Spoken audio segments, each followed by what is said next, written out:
जब भी कहीं कोई उत्तम कार्य होता हो तो उसमें अपने आप को छोटा करके घोषित न करो, उसमें उदारता पूर्वक बड़े बन करके आगे बढ़ करके कार्य करो। नकीरा योपयामसी, और कभी भी उदासीन न रहे। अरे 10 दिन का हवन है, चले जाएंगे, एक दिन हम भी चले जाएंगे। हमने कहा कब आए, बोले पूर्णाहुति पर आ जाए। बाकी 9 दिन हम लोग बेकार का काम कर रहे हैं। नहीं, ये 9 दिन में भी पता नहीं कौन कौन सी चर्चाएं होंगी, कौन कौन से वेद मंत्र सुने और पढ़े जाएं। हमें अच्छे कार्यों के प्रति उदासीन नहीं रहना चाहिए।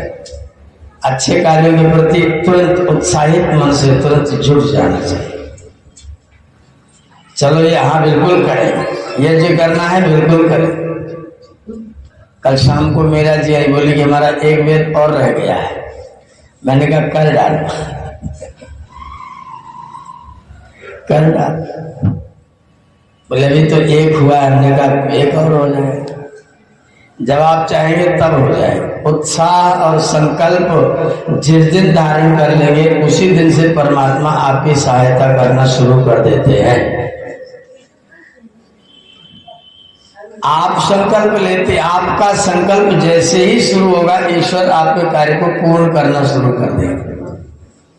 आपके साथ तुरंत ईश्वर जुट जाएगा। अगर वो देखेंगे व्यक्ति खुद ही विकल्प में है तो फिर भगवान को आने की कोई जरूरत। आदमी नदी में डूब रहा है, नदी में डूब रहा है, डूबते डूबते उसको विष्णु भगवान की याद आ गई। अरे विष्णु भगवान बचाओ, तुम ही रक्षा करने वाले।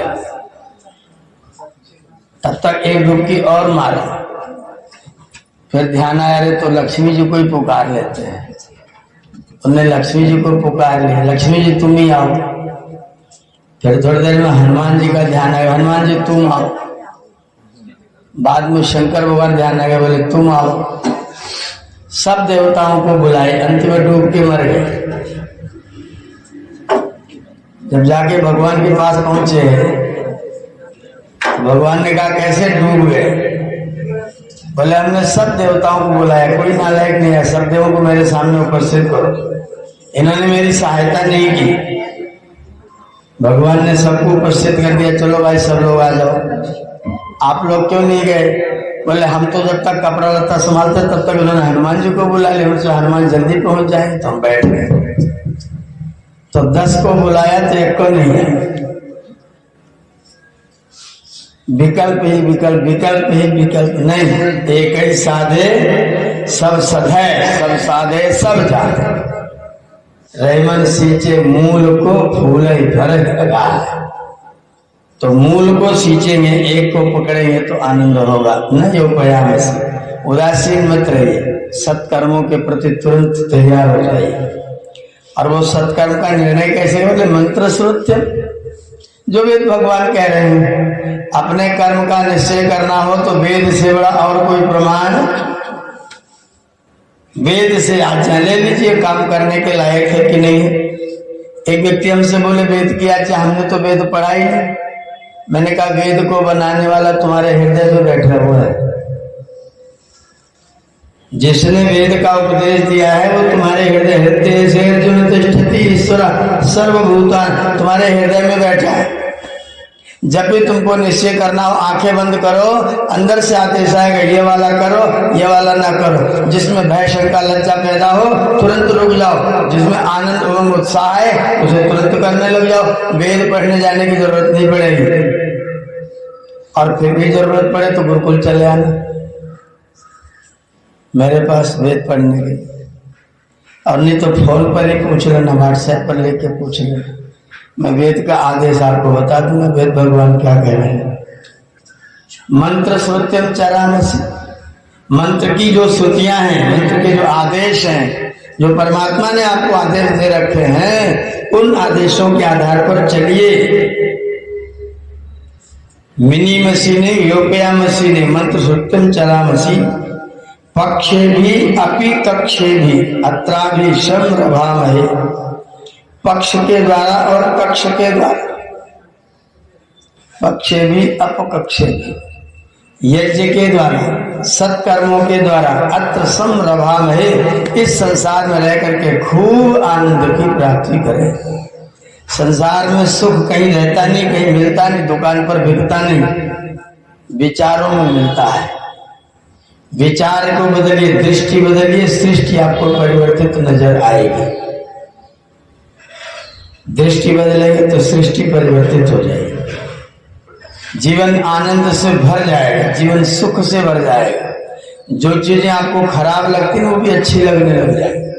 थोड़ा सा दृष्टि को परिवर्तित कर दीजिए। पानी नहाते समय ठंडा लग रहा है, अब क्या करें? अब चलो ऐसी करके छुट्टा छट्टा करके भाग लेते हैं। मन विकल्प दे रहा है आपको, और आपने कहा भैया पानी जब शरीर पर पड़ता है, आप मैं रोज मंत्र पढ़ता हूँ, जब पानी डालते हैं संतोषित मंत्र पढ़ता हूँ, अपो भेषजम आपा प्रणीत भेष, ये जो पानी है वो दवाई है, औषधि है। आपके जो रोमकूप हैं वो परमात्मा ने अंदर के खराब पदार्थों को बाहर निकालने के लिए छेद बना रखा है। परमात्मा ने रोम बनाए हैं बाहर की गंदगी को बाहर निकालने के लिए। और जब कोई चीज पसीना आता है या कोई बात होती है तो रोमकूप हो जाता है बंद, उसके ऊपर जम जाती है धूल मिट्टी। तो आप क्या करते हैं, ठंडा ठंडा पानी डाल करके जब उसको धुल देते तो रोमकूप खुल जाते हैं, और धो करके तौलिया से खूब अच्छी तरह रगड़ के पोंछ देते हैं तो पूरा रोमकूप साफ हो जाता है। फिर बाहर की चीजें बाहर निकलना, जिनको बाहर जाना चाहिए तो बाहर निकलना आराम से शुरू कर देते हैं। तो नहाना तो आनंद की चीज है, नहाएंगे तो स्वास्थ्य ठीक रहेगा, त्वचा सुंदर रहेगी। आप प्रणीत भेषजम, ऋषियों ने कहा मंत्र बोलो और एक लोटा सर से सीधा सिर पर डाल। तीसरे लोटे के बाद ठंड लगती कि नहीं लगती? पहले लोटे में लगती है, और तीसरे के बाद फिर मन करता आप तो डालते रहो, कोई संकट नहीं। आप प्रणीत, जब दृष्टि बदल देंगे नहीं तो मेरी औषधि, तो औषधि तो सेवन करना ही करना है। तो जल को औषध मान करके स्नान करने के लिए बैठ जाए, तो दृष्टि बदल देंगे तो वही जल अच्छा हो जाएगा। और दृष्टि बदल रही, दिल खराब है, बहुत ठंड लग रही भैया, इतने आप अमुक इतने लोग, अखबार पढ़ लो सवेरे, इतने लोगों को निमोनिया हो गया, बहुत सर्दी हो रही। अखबार वाले इतनी सूचना देंगे सब बहुत भयंकर सर्दी से तूफान आने वाला है।